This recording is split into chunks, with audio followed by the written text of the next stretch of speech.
Y agradecemos su presencia al doctor Alberto Narváez, el docente investigador de la Universidad Central del Ecuador. Doctor, con usted habíamos hablado ya hace algún tiempo atrás sobre la situación de la pandemia en Ecuador, sobre varias acciones a implementar desde el Estado ecuatoriano. Se ha hablado desde diferentes sectores que no hay que bajar la guardia, hay que continuar con estos planes de vacunación, con el testeo. Muy buenos días, doctor Narváez. Gracias por asistir acá a Wambra Radio. Buenos días y muchas gracias por la entrevista. Doctor Narváez, ¿se podría hablar a este punto de que la pandemia por la COVID-19 en Ecuador ha sido completamente controlada? ¿O qué debería de hacer las autoridades y también los ciudadanas en Ecuador para sostener la vida? Bueno, lo que hay que tener claro es que en verano, cuando disminuye la humedad, desde el mes de mayo, junio, julio hasta el mes de octubre, tuvimos una tregua de la transmisión acelerada, inclusive de la circulación de la variante Delta. Tuvimos un brote que fue controlado en Quito en el mes de agosto y en otros lugares del país con las brigadas móviles del ministerio y del municipio. Pero de ninguna manera se puede afirmar que está controlada. Un ejemplo, hay que revisar qué pasa en otros países. Chile tiene más de 80% de vacunados con segunda dosis y hace más de 30.000, 40.000 pruebas diarias para identificación de casos y que esos casos se pongan en aislamiento o cuarentena. Y sin embargo, este rato están teniendo una ola pequeña comparado con la última de que tuvieron de diciembre, enero, febrero. Es una ola más baja, pero tienen una ola y además tomando en cuenta que ellos están entrando a verano, no están en invierno. En el Ecuador, nosotros en verano, la reducción de la humedad en 10% o 12%, de 84% de humedad a 72% en los meses de verano, hace que la transmisión se reduzca a la mitad. Pero este rato ya tenemos una humedad relativa mayor a 84% y eso incrementa la transmisión porque el principal modo de transmisión ahora son los aerosoles, porque las mascarillas no son tan eficaces para evitar eso. Además, hay gente que no usa mascarillas en restaurantes, en su casa, y eso aumenta el riesgo de transmisión. Primero, ese es el primer factor que hizo que baje y que está determinando un incremento que se va a ir dando. El segundo es todos los eventos de contagio que se dieron este último feriado, que sí fue algo desmedido, digamos yo, y que podría haberse evitado y controlado, pero de alguna manera las autoridades, sobre todo el COE, siempre toma medidas atrasadas ya cuando estamos en los picos máximos de la epidemia y no medidas preventivas, ¿no? Y el tercero es que desgraciadamente la vacuna no es 100% eficaz para evitar la transmisión. Es muy baja la transmisión para evitar la transmisión de una persona a otra, pero sí son muy eficaces, aunque no 100%, para evitar la muerte y los casos graves. Y el segundo problema con la vacuna es que, sobre todo en adultos mayores, después de 6 meses de haber recibido la segunda dosis, la inmunidad se reduce enormemente, baja a la mitad. Por lo tanto, si alguien se infecta ya después de 6 meses de haber recibido la segunda dosis, su probabilidad de enfermar y morir es bastante alta, y por eso ahora hay que vacunar tercera dosis, no solo a los adultos mayores, sino a todas las personas de 18 a 50 años, que son los que más mueren. Niños, si bien ha aumentado el número de niños infectados y graves, no representan más del 2 a 3% del total de ingresos y muertes, ¿no? El 99, 98% está en mayores de 18 años y cerca del 40% en mayores de 65, en vacunados y no vacunados. Y eso es por la reducción de la inmunidad. Por eso en el mundo se está recomendando la tercera dosis. Y en el Ecuador necesitaríamos hacer una campaña intensiva de 60 días antes de los grandes eventos de alta transmisión, que son los de Navidad y Año Nuevo, para alcanzar lo que yo llamaría el nuevo plan 300, ¿no? 3 millones en 100 días con una sola dosis. De acuerdo, y gracias por esa información. Vamos justo como desglosando lo que nos ha comentado doctor Narváez. Vamos por la primera parte, el punto personal. Se podría hablar, y ya lo conversamos en la anterior ocasión, lamentablemente, porque eso se trata de una enfermedad, hay que convivir con este virus. Y vamos justo al punto de vista o a lo que podríamos hacer las personas que estamos viendo este programa. Esto de que el virus no se ha ido, está conviviendo con nosotros y nosotras. ¿Cómo no bajar la guardia? ¿Qué medidas hacer? Continuar con el distanciamiento, el uso de la mascarilla. ¿Qué nos podría recomendar, doctor Narváez? Bueno, nosotros seguimos trabajando con los comunitarios en los barrios. No es una intervención tan extendida, pero es importante en lo que le llamamos la estrategia COVID-0, que algún rato podremos llegar. Pensábamos que este diciembre podría ser, pero desgraciadamente la variante Delta es 4 veces más transmisora, a veces hasta 8 veces más transmisora en condiciones adecuadas de temperatura y humedad que las otras variantes. Y como ya dije, la eficacia de las vacunas frente a esta variante es menor. Entonces tenemos ese inconveniente, ¿no? Entonces la gente debe estar claro que vamos a tener, y ya comenzó a mi criterio, una cuarta ola. Dependerá de lo que se haga para que esta cuarta ola no sea tan grande, ¿sí? Y lo que se debe hacer desde el punto de vista individual, primero, seguir el uso de mascarillas, ¿sí? Y el distanciamiento social. De parte del Estado, creo que es un error muy, muy grande el ya decir 100% de aforo. No creo que debería pasar, sobre todo en más o menos 200 parroquias, que es algo interesante en el Ecuador. El 80% de casos y de muertes se concentran en 200 parroquias, de todas las 1.260, algo así. Por lo tanto, si usted trabaja focalizando las intervenciones, dando alimentos a los infectados pobres para que hagan aislamiento, ofertando pruebas masivas en esto, yo ya tengo que decir que el gobierno actual y el anterior fueron negligentes, más el anterior en ofertar pruebas de antígenos. No ha comprado el Ministerio de Salud las suficientes pruebas de detección de antígenos. Necesitamos aplicar por lo menos 10 a 20 mil diarios, tal como hacen los colombianos, los chilenos. Perú no puedo decir lo mismo, porque en Perú también hay problemas de oferta de pruebas. Y esa oferta debe ser concentrada en estas 200 parroquias. Pero el Ministerio de Salud apenas hasta ahora tiene 400,000 pruebas que servirían a lo mucho para 40 días. Y necesitamos tener y mantener la oferta de pruebas por lo menos unos 5 o 6 meses hasta que el invierno se termine. De otras maneras no va a ser posible controlar. El COE tiene que analizar bien la realidad. Al COE creo que no le han informado de lo que está pasando en otros países con la variante Delta. Si bien en todo el mundo, en Inglaterra, por ejemplo, el número de casos de esta cuarta ola, para ellos es tercera, es mayor que la segunda. Los muertos y casos graves son menos, pero de todas maneras suficientes para colapsar los sistemas de salud, ¿no? Lo que no querríamos es llegar de nuevo a tener lista de espera de 180, 120 personas, que gracias a la vacuna yo creo que no vamos a llegar a esa situación. Pero si se sigue con esta política de pensar que el virus ya se fue, y eso viene de un mensaje no muy claro de las autoridades sobre esto, y sobre todo del COE, cuando el COE dice, abran 100% y los COEs cantonales de aforo, está dando un mensaje de que ya la epidemia se terminó, y eso es incorrecto.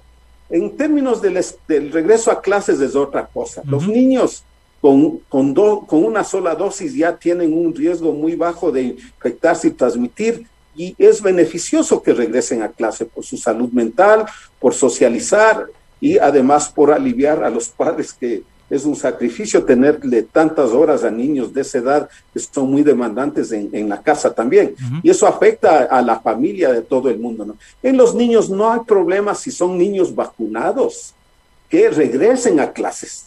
Pero si mantienen, dice, el que quiera vacunarse, los niños regresen.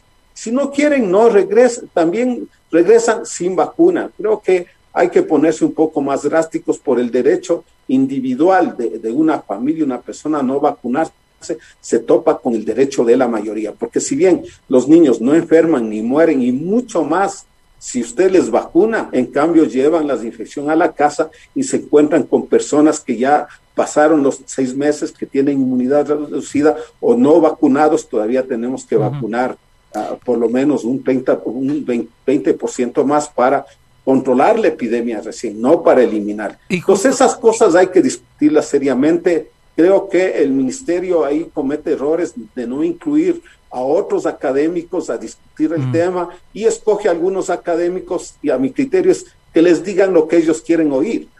Entonces, eso no es correcto. Hay que crear un comando de control de la epidemia, porque se viene la cuarta ola. Y justo sobre este último tema del plan de vacunación, el acercar los planes, las campañas de vacunación hacia aquellas personas que aún no se han vacunado. ¿Cómo lo ha visto usted y qué podría implementar y hacer el gobierno de Ecuador? Estaba viendo hace unos días de estadísticas de otros países en América Latina. Por ejemplo, Colombia tiene un tema bastante complicado en sus manos, el gobierno colombiano, para que las personas se puedan vacunar, no se quieren vacunar. Entonces, no solo está en tener las vacunas, porque parecería que, bueno, si quieres te vacunas, es un tema de salud pública, es un tema comunitario, es un tema de la población ecuatoriana. ¿Qué podría hacer el gobierno de Ecuador para acudir hacia esos sectores que todavía no se vacunan? Bueno, felizmente el porcentaje de vacunados, de lo que nosotros hemos sondeado, pero también de encuestas que se han publicado en Ecuador, felizmente es bajo, no supera el 6-7%, de tal manera que podemos llegar a más del 90-95%, y eso sí nos permitiría reducir las muertes por Delta, que es el mayor problema que tenemos este rato y que tenemos que enfrentar. Pero hay otras medidas que hay que hacer. Por ejemplo, pedir carnet de vacunación a los que quieran entrar en restaurantes, que quieran ir a sitios muy concurridos donde hay personas con alto riesgo de contagio porque no están vacunados o ya pasaron los 6 meses, que ya hay mucha población, sobre todo adultos mayores, y exigir la presentación de la vacuna, porque si alguien no quiere presentar el certificado de vacuna, no debería entrar a esos lugares, porque como hay 6 a 8 de cada 10 personas infectadas son asintomáticos. La única alternativa que tendría alguien que quiere entrar a un restaurante o un cine es hacerse la prueba cada 7 días para demostrar que no está infectado y que no es transmisor. Pero eso es demasiado caro, ¿no? Entonces, yo creo que eso habría que plantear, porque es un derecho, el derecho de admisión que tienen los restaurantes, que tienen los cines.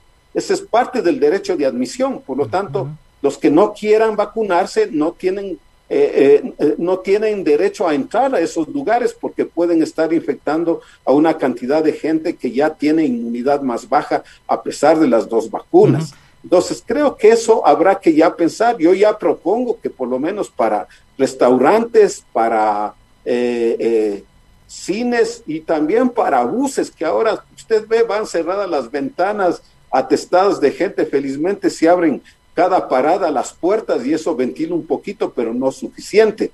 La principal forma de transmisión cuando se usa mascarilla ya no es el contacto directo cara a cara con las gotas gruesas, sino los aerosoles que salen por los sitios que no ajusta bien la mascarilla, y eso es el principal medio de transmisión ahora en lugares cerrados y poco ventilados. Entonces eso hay que plantearse, hay que discutir. Habrá gente que presentará demandas constitucionales, pero el derecho a la admisión es un derecho que existe de parte de los dueños de restaurantes, de los administradores, de discotecas, etcétera, etcétera, ¿no? Y no permitir que, por lo menos en estas 100 parroquias prioritarias, se abre el aforo de 100%. En el resto de parroquias, que son más de 1,000, no hay problema porque la transmisión está muy baja por ahora, pero es probable que la variable Delta, como están transmisoras, disperse a más, y ahí sí va a ser bien difícil controlar. Estamos en el punto más importante para controlar la cuarta ola, pero no estoy viendo un mensaje claro de las autoridades y acciones claras al respecto. Más bien las acciones y declaraciones son contradictorias, ¿no? De acuerdo, justo por eso lo conversamos, es un momento de prevención. Se han dado algunos feriados, el último feriado fue bastante largo, pero se vienen estas festividades de Navidad, de fin de año. Si las quieres pasar, amigo, amiga, que estás viendo este informativo, este espacio de análisis y entrevistas de Wambra, en tranquilidad con tu familia, a cuidarse y también a exigir que se cumplan con estas políticas y estas recomendaciones que está comentándonos el doctor Alberto Narváez. Para finalizar, doctor, porque esto no nos queda claro, y lo digo porque estaba conversando con mi padre que ya tiene más de 60, casi 65 años. ¿Qué pasa con la tercera dosis? ¿Por qué sí deberíamos de acudir y exigir que se dé esta tercera dosis y que las personas adultas mayores principalmente y las personas con enfermedades que sean más susceptibles a tener mayores síntomas, a enfermarse de mayor manera con la COVID-19 deban vacunarse? ¿Por qué aceptar esa tercera dosis? Bueno, lo primero es porque de hecho hay un problema, sobre todo en toda la población. Después de 6 meses de aplicada la segunda dosis de cualquiera de las vacunas, la inmunidad se reduce a la mitad. Por lo tanto, ya no están suficientemente protegidos para evitar infectarse, enfermarse, inclusive enfermarse gravemente. Y por eso hay que vacunar tercera dosis, porque la tercera dosis eleva la inmunidad en 4 veces más, y eso nos ayudará también para controlar la epidemia, porque bajará la transmisión. Pero hay que hacerlo rápido. En no más de 60 días habría que vacunar a 3 millones de personas, es decir, a todos los adultos mayores, que son 1.500.000, y a las personas de 18 a 50 años con factores de riesgo, obesos, hipertensos, diabéticos, y a todos los que tengan enfermedades inmunodepresoras, ¿no? A los que tengan problemas de inmunidad, que no es una población muy grande, pero sí hay que vacunar a todos los que tienen riesgo de muerte, porque este rato, de unos datos que analicé, el 35% que están ingresando en los hospitales son personas mayores de 65 años, y muchos de esos son vacunados con las dosis. Es decir, ya tenemos las evidencias epidemiológicas de que la vacunación no es suficiente para evitar enfermarse gravemente. En personas de 50 a 64 años hay más o menos un 30%, y de 18 a 49 años un 25 a 30%, y no más de 5% en menores de 18. Por lo tanto, seguimos planteando que la prioridad son estos, mayores de 65 años, personas con factores de riesgo, inclusive los niños con factores de riesgo deben priorizarse y deben ser vacunados con las 2 dosis hasta llegar al 95%, y hacer una campaña de tercera dosis no va a ser mal, aunque requiera un gasto adicional, aunque requiera un esfuerzo mayor, pero no hay otra forma, porque la gente no va a tomar las medidas, sobre todo en las épocas navideñas. La gente se reúne en lo que se llama burbujas diferentes, familias diferentes, a festejar. La gente en las calles comienza a beber alcohol sin mascarilla, y eso nos va a incrementar el riesgo. Ya pasó el año pasado, no tiene por qué ser diferente ahora. El problema es que como baja la transmisión en estos meses de verano, la gente no ve muertos, no ve casos graves y se relaja. Entonces hay que decirle, ojo, no ha terminado la epidemia, hay que seguirse cuidando. La tercera dosis es algo que el gobierno tiene que hacerlo rápido para disminuir el impacto económico primero, porque el mes de diciembre es vital para los trabajadores informales y en general para toda la producción del país. Entonces, gastar 3 millones de vacunados para no tener que aislarnos y hacer grandes cuarentenas como están haciendo en Rusia, China y otros países, es un beneficio grande, ¿no? Entonces ya hemos avanzado mucho en vacunación, pero tenemos que seguir avanzando para llegar al 95%, estamos recién en 70% de vacunados, ¿sí? Y ese es un reto que también hay que seguir vacunando a los no vacunados y vacunar tercera dosis. Es un gran reto, pero hay que hacerlo por el bien de la economía del país, para que la epidemia de hambre no siga incrementándose, ¿no? Muchísimas gracias, doctor Narváez, y para mantener constancia de información, desde ya le comprometemos periódicamente a mantener estas conversaciones y debate, porque también es nuestra responsabilidad, hablo desde el medio comunitario, el acercar esta información, estas reflexiones hacia estos meses que, justo como dice, son importantes para prevenir. Nuevamente, doctor Alberto Narváez, gracias por asistir acá a Wambra Radio. Muchas gracias también, y a la población que se cuide, que la variante Delta será la que nos va a dar muchos problemas, ¿no? Depende del gobierno y depende de nosotros también el control.